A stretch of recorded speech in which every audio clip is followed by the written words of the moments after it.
আসসালামু আলাইকুম ওয়া রাহমাতুল্লাহি ওয়া বারাকাতুহু নাহমাদুহু ওয়া নুসাল্লি আলা রাসূলিহিল কারীম আম্মা বাদ ফাউযু বিল্লাহি মিনাশ শাইতানির রাজীম বিসমিল্লাহির রহমানির রহিম। সম্মানিত উপস্থিতি, আল্লাহ সুবহানাহু ওয়া তাআলার কাছে লাখো কোটি শুকরিয়া যে তিনি আমাদেরকে ভালো রেখেছেন এবং আমাদেরকে কুরবানি নামক একটা গুরুত্বপূর্ণ আমাল আমাদের সামনে নিয়ে এসেছেন। তার জন্য সকলে শুকরিয়া আদায় করি আলহামদুলিল্লাহ। আমার ভাইয়েরা, আল্লাহ সুবহানাহু ওয়া তাআলা আমাদেরকে এত ভালোবাসেন, তার একটা বড় নিদর্শন হচ্ছে কুরবানির গুরুত্বপূর্ণ ইতিহাস, যা কোরআনুল কারীমের পারা নম্বর 23 সূরার দিক থেকে সিরিয়াল ধরতে গেলে 37 নম্বর সূরার নাম সূরাতু আস-সাফফাত। এই সূরার 100 থেকে কয়েকটা আয়াতের মধ্যে আমরা বুঝতে পারি যে আল্লাহ সুবহানাহু ওয়া তাআলা কতটা আমাদেরকে করুণা করেছেন। তার নিদর্শন এটাই, আল্লাহ রাব্বুল আলামিন যদি চাইতেন তাহলে আমরা আমাদের নিজেদের সন্তান সন্ততিদেরকে আল্লাহর রাস্তায় কুরবানি করতে হতো, কিন্তু আল্লাহ সেটা চাননি। আল্লাহ চান যে আমাদের সবচেয়ে প্রিয় জিনিসটা, অর্থাৎ আমাদের সম্পদ, আমাদের নিজেদের জীবন, এ সমস্ত কিছুকে যেন আমরা আল্লাহর উদ্দেশ্যে 24টা ঘন্টা আল্লাহর উদ্দেশ্যে যেন আমরা কাটাতে পারি। এটাই হচ্ছে আল্লাহ সুবহানাহু ওয়া তাআলার চাওয়া। আল্লাহ সদা সর্বদাই আমাদেরকে পরীক্ষা করেন। আল্লাহ দেখতে চান বিপদে ফেলেন, আল্লাহ দেখতে চান আমার বান্দাবান্দি আমার দিকে ফিরে আসে না মাখলুকের দিকে অগ্রসর হয়। বান্দা যখন বিপদে আপতিত হওয়ার পরে আল্লাহর সমীপে, আল্লাহর কাছে যখন সাহায্য চায়, আল্লাহ বড়ই খুশি হন। আল্লাহ বিপদ দান করেন বান্দাকে পরীক্ষা করার জন্য, আর বান্দা যখন ওই বিপদে আল্লাহর সম্মুখে দণ্ডায়মান হয়, আল্লাহ এত খুশি হন, আল্লাহ তখন বান্দার গুনাহকে ক্ষমা করে দিয়ে বান্দার মর্যাদাকে বাড়িয়ে দেন। আমার ভাইয়েরা, ইব্রাহিম আলাইহিস সালাতু ওয়াস সালামের বয়স যখন 86 বছর হলো, তখন আল্লাহ সুবহানাহু ওয়া তাআলার কাছে সাইয়্যিদনা ইব্রাহিম আলাইহিস সালাতু ওয়াস সালাম, জাতির পিতা, আল্লাহর খলিল, দোয়া চাইলেন, ও আল্লাহ, রব্বি হাবলি মিনাস সলিহিন। ও আল্লাহ, আমার তো সন্তান নেই আর বয়সও হয়ে গেছে আমার 86 বছর। আল্লাহ, তুমি আমাকে একটা সলেহ নেক সন্তান দান করেন। এখানে একটা বিষয়, সন্তান দেওয়ার মালিক কেবলমাত্র আল্লাহ সুবহানাহু ওয়া তাআলা। তাই আমরা চাইব তো কার কাছে চাইব? আল্লাহর কাছে চাইব, তবেই আল্লাহ খুশি হবেন। আল্লাহ রাব্বুল আলামিনের কাছে যখন সাইয়্যিদনা ইব্রাহিম আলাইহিস সালাতু ওয়াস সালাম চাইলেন, অনেকে এরকমও হয় যে পুত্র সন্তান কামনা করে, অনেকে এমন হয় কন্যা সন্তান কামনা করে, অনেকে এমনও হয় পুত্র কন্যা দুটোই কামনা করে। জামানা এমন হয়ে গেছে যে কন্যা যদি কোনো বাড়িতে পরপর হয় মারাত্মক পরিমাণে অসন্তুষ্টি বোধ করে। কিন্তু আমার ভাইয়েরা, কন্যা পুত্র, পুত্র কন্যা বা কোনোটাই আল্লাহ যে দান করেন না, এটা সম্পূর্ণ আল্লাহর হাতে। ইব্রাহিম আলাইহিস সালাতু ওয়াস সালাম এটা বললেন না যে ও আল্লাহ, এমন একটা সন্তান আমাকে দান করেন যেন সেটা পুত্র হয়। আবার এটাও বলেন না এমন একটা সন্তান দান করুন সেটা যেন কন্যা সন্তান হয়। যে সন্তানই হোক না কেন, সেটা আল্লাহর তরফ থেকে মস্ত বড় একটা নিয়ামত। কন্যা হোক পুত্র হোক, দুটোই নিয়ামত। আর কন্যা পুত্র এই দুটো সন্তানকে, বা যেই সন্তান হোক না কেন, তাকে যদি আমি আদর্শিত করি, আল্লাহর হুকুম অনুযায়ী যদি চলনেওয়ালা বানাতে পারি, এটাই আমার সবচেয়ে বড় পাওনা, জান্নাতে যাওয়ার সবচেয়ে বড় রাস্তা। তো আল্লাহর কাছে ইব্রাহিম আলাইহিস সালাম দোয়া চাইলেন, রব্বি হাবলি মিনাস সালিহিন, ও আল্লাহ, যে সন্তানই আপনি দান করুন না কেন যেন সেটা নেক সলে সন্তান হয়। আর আল্লাহ রাব্বুল আলামিনও থাকতে পারলেন না। আল্লাহ সুবহানাহু ওয়া তাআলা ইব্রাহিম আলাইহিস সালামের দোয়া কবুল করলেন, প্রার্থনাকে কবুল করলেন। আর আল্লাহ ইব্রাহিম আলাইহিস সালামকে সুসংবাদ দিলেন, ও আমার খালিল, ফাবাশশারনাহু বিগুলামিন হালিম, আমি আপনাকে এমন একটা সন্তান দান করব যে সন্তানটা হবে সহনশীল, যে সন্তানটা হবে ধৈর্যশীল, যে সন্তানটা হবে আল্লাহর হুকুম পালনে সব সময় রত, দুনিয়ার সমস্ত কিছুকে সে ত্যাগ করতে পারবে কিন্তু আল্লাহকে সে ছাড়বে না। আল্লাহর হুকুম প্রত্যেকটা পালন করার ক্ষেত্রে একেবারে একনিষ্ঠ এখলাসের সাথে করনেওয়ালা এমন একটা সন্তানের আমি তোমাকে সুসংবাদ দিলাম।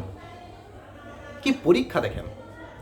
আল্লাহ খলিল ইব্রাহিম আলাইহিস সালামের সন্তান যখন হলো, পুত্র সন্তান ইসমাইল আলাইহিস সালাম, আল্লাহ রাব্বুল আলামিন এবার খালিলকে পরীক্ষা করতে চাইলেন।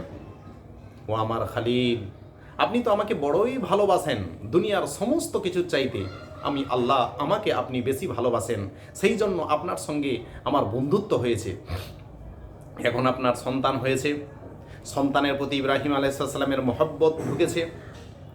যখন সন্তান একটু বড় হলো, 14-15 বছর যখন বয়স হলো, যখন চলতে শিখলো, আব্বাজানের সঙ্গে যখন কাজের সহযোগিতা করনেওয়ালা যখন হয়ে গেল, সন্তানের প্রতি যখন মহব্বত বসে গেল, ইব্রাহিম আলাইহিস সালামকে আল্লাহ রাব্বুল আলামিন স্বপ্ন দেখাচ্ছেন।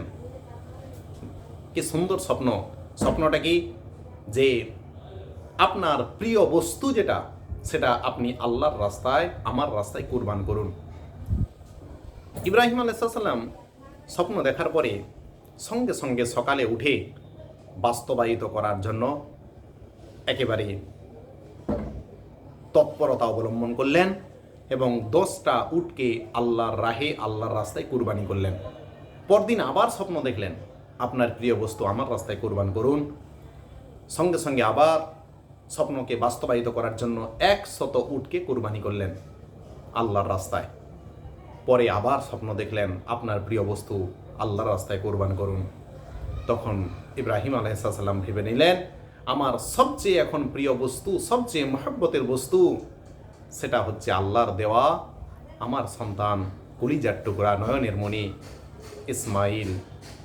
আর আল্লাহ মনে হয় তাকেই চাচ্ছে। সঙ্গে সঙ্গে পিছপা হলেন না, পুত্রের সঙ্গে পরামর্শ করলেন। পরপর আয়াত তেলাওয়াত করলে বুঝতে পারবেন। ফালাম্মা বালাগা মাহু সায়া, যখন পুত্র বড় হলো, চলতে শুরু করলো, কাজে সহযোগিতা করনেওয়ালা হয়ে গেল, ক্বালা ইয়া বুনাইয়া ইন্নী আরা ফিল মানামি আন্নী আযবাহুক, হে আমার কলিজার টুকরা, নয়নের মণি, আমি স্বপ্নে দেখেছি যেন আমি তোমাকে কুরবানি করছি আল্লাহর রাস্তায়। সন্তানও তেমন, বাপ যেমন সন্তানও তেমন। যখন এই কথাটা, স্বপ্নের কথাটা সাইয়েদনা ইসমাইল আলাইহিস সালাতু ওয়াসসালামকে আব্বাজান ইব্রাহিম আলাইহিস সালাতু ওয়াসসালাম যখন বললেন, ইসমাইল আলাইহিস সালাতু ওয়াসসালামও পিছপা হলেন না। খুশিতে বাগে বাগ হয়ে পিতাকে বললেন, ও আব্বাজান, আল্লাহ যেহেতু আপনাকে স্বপ্ন দেখিয়েছেন, আর নবীদের স্বপ্ন বারহাক সত্য, দিবালোকের মতো সত্য। কেননা কোরআন হাদিস শরীফে কেতাবুর রুইয়া বলে একটা পর্ব আছে, অনেক মস্ত বড় পর্ব। তো নবীদের স্বপ্ন একেবারে দিবালোকের মতো সত্য।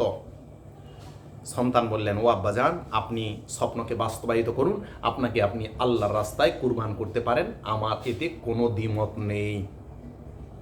আল্লাহু আকবার কবীরা। আমরা হলে পারতাম? আল্লাহ শুধু চাচ্ছেন ইব্রাহিম এই পরীক্ষায় সফল হতে পারে কিনা আমি দেখতে চাই। আর ইব্রাহিম আলাইহিস সালাম কি করলেন? অনেক বড় ঘটনা, বলতে গেলে অনেক সময় লাগবে। সন্তানের সঙ্গে পরামর্শ করলেন, সন্তানও উদ্বুদ্ধ হয়ে আব্বাজানকে বললেন, আপনি স্বপ্ন বাস্তবায়িত করুন। দুজনের পরামর্শে সন্তানকে নিয়ে যাচ্ছে কুরবানি করার জন্য। শয়তান আমরা জানি ধোকা দিল সন্তানকে, ইসমাইল আলাইহিসসালামকে, যে দেখো তোমার আব্বা তোমাকে আত্মীয় বাড়িতে নিয়ে যাচ্ছে না, কুরবানি করার জন্য নিয়ে যাচ্ছে। আর ছোট বাচ্চা দেখেন কি হিকমত, কাকর নিয়ে শয়তানকে মারতে শুরু করলো। শয়তান ধোকা দেওয়ার পরেও শয়তান সফল হলো না। আল্লাহু আকবার কবীরা। তিনার ঔরজাত সন্তান হচ্ছে, তিনার বংশের সন্তান হচ্ছে সাইয়্যিদনা মুহাম্মদুর রাসূলুল্লাহ সাল্লাল্লাহু আলাইহি ওয়াসাল্লাম। যাক, তারপরে আলোচনা করলে বুঝতে পারবেন। ক্বালা ইয়া আবাতি ফাআল মা তুমার। ইসমাঈল সাল্লাম কি বললেন? হে আব্বাজান, আপনি যে স্বপ্ন দেখেছেন সেটা বাস্তবায়িত করুন। সাতাজিদুনি ইনশাআল্লাহু মিনাস সাবিরিন। এই আয়াতটা পড়লে সত্যি লোম দাঁড়িয়ে যায়। কেমন সন্তান দেখেন, পুরো জীবন দিয়ে দিতে যাচ্ছে আল্লাহর রাহে, আল্লাহর রাস্তায়। আর আব্বাজানকে কি বলছেন? ও আব্বাজান, আপনি পিছ পা হবেন না, পিছু হাঁটবেন না, আপনি এই স্বপ্নকে বাস্তবায়িত করুন। আর আপনি ভাববেন না যে আমি আপনার ছেলে, আমি ঘাবড়াচ্ছি, এটা আপনি ভাববেন না। আমি খুশি খুশি বলছি যে আপনি আমাকে ধৈর্যশীল বান্দাদের অন্তর্ভুক্ত পাবেন ইনশাআল্লাহ। আল্লাহর উপরে ভরসা করে বলছি, আপনি আমাকে ধৈর্যশীল বান্দাদের অন্তর্ভুক্ত পাবেন। আল্লাহু আকবার কবীরা। ফালাম্মা আসলামা ওয়াতাল্লাহু লিল জাবিন। যখন উভয়ের পরামর্শ হলো এবং পরামর্শে ইসমাঈল আলাইহিস সালামকে কুরবানি করার পুরো যে প্রচেষ্টা শুরু হলো, আর ইসমাঈল আলাইহিস সালামকে কাত করে ইব্রাহিম আলাইহিস সালাম শুইয়ে দিলেন। ঘটনা থেকে পাওয়া যায়, ইবনে কাসির থেকেও পাওয়া যায়, যে যখন ইসমাঈল সাল্লামকে শুইয়ে দেওয়া হলো, ইব্রাহিম সাল্লাম যখন শুইয়ে দিলেন কুরবানি করার জন্য, চিত হয়ে শুয়েছিলেন। আর ইসমাঈল সাল্লাম কি বললেন ইব্রাহিম আলাইহিস সালামকে? ও আব্বাজান, আপনি আমাকে কাত করে শোয়ান। কেন শোয়াবেন? যে আমার মায়াবী মুখ দেখে মনে হয় আপনার ছুরি চালাতে দ্বিধাবোধ হবে, আপনি মনে হয় চালাতে নাও পারতে পারেন। আর এটা যদি আপনি করেন তাহলে আল্লাহর হুকুম পালনে কিন্তু আপনি সঠিক কাজ করলেন না। সুতরাং আমি, হে আব্বাজান, চাই আপনি আল্লাহর হুকুম যথাযথভাবে পালন করুন, তাই আমাকে কাত করে শোয়ান। সাইয়েদনা ইব্রাহিম আলাইহিস সালাম সেইভাবেই করলেন। নিজের কলিজার টুকরা নয়নের মণি দীর্ঘ প্রায় ৮৬ বছর পরে, অনেক দোয়ার পরে, অনেক প্রার্থনার পরে আল্লাহর তরফ থেকে পেলেন, আর সন্তানকে নিজের হাতে কুরবানি করবে। দেখেন আল্লাহর হুকুম পালন করার জন্য নবীরা কত বড় পরীক্ষার সম্মুখীন হয়েছিলেন। বাস ইব্রাহিম আলাইহিস সালাম সন্তানকে জবাই করার জন্য, কুরবানি করার জন্য ছুরি চালাবে। ওয়া নাদাইনাহু আইয়া ইব্রাহিম। তখন আল্লাহ থাকতে পারলেন না। আল্লাহ বললেন, হে আমার খলিল, আপনার এই কাজ দেখে আমি আল্লাহ সন্তুষ্ট হয়ে গেছি। আমি আপনার সন্তানকে চাই না, আপনার নয়নের মণি, আপনার কলিজার টুকরাকে আমি চাই না। আমি চেয়েছিলাম তার প্রতি আপনার মহব্বত বেশি না, আমি আল্লাহ সৃষ্টি করনেওয়ালা, আমার প্রতি আপনার মহব্বত বেশি, সেটাই আমি পরীক্ষা করতে চেয়েছিলাম। হে আল্লাহ রাব্বুল আলামিন বললেন, ডাক দিলেন, হে ইব্রাহিম, কদ সাদ্দাক্তার রুইয়া। তুমি, আমি যে তোমাকে স্বপ্ন দেখিয়েছিলাম সেটা তুমি সত্যিকারের বাস্তবায়িত করেছো। আল্লাহু আকবার কবীরা। দেখেন পরীক্ষা, কত কঠিন পরীক্ষা। ইন্না কাযালিকা নাজজিল মুহসিনিন। আর আল্লাহ রাব্বুল আলামিন বললেন, এভাবেই আমি সৎ কর্মপরায়ণদের পুরস্কৃত করে থাকি। আল্লাহ কি করলেন? হাদিস থেকে পাওয়া যায়, সঙ্গে সঙ্গে জিবরিল আমিন আলাইহিস সালাতু ওয়াস সালামকে আল্লাহ রাব্বুল আলামিন পাঠালেন, হে জিবরাইল, তুমি যাও, তুমি গিয়ে আমার খলিল ইব্রাহিম আলাইহিস সালাতু ওয়াস সালামের কাছে তুমি গিয়ে সাহায্য করো এবং একটি দুম্বা নিয়ে যাও। দুম্বা জিবরিল আমিন সালাম নিয়ে এলেন, অনেক সুন্দর দুম্বা, সাদা, দুটো সুন্দর সিংওয়ালা চোখ ছিল খুব সুন্দর। দুম্বাকে নিয়ে এসে ইব্রাহিম আলাইহিস সালামকে দিলেন। দুম্বা জবাই হয়ে গেল, কুরবানি হয়ে গেল। আল্লাহু আকবার কবীরা।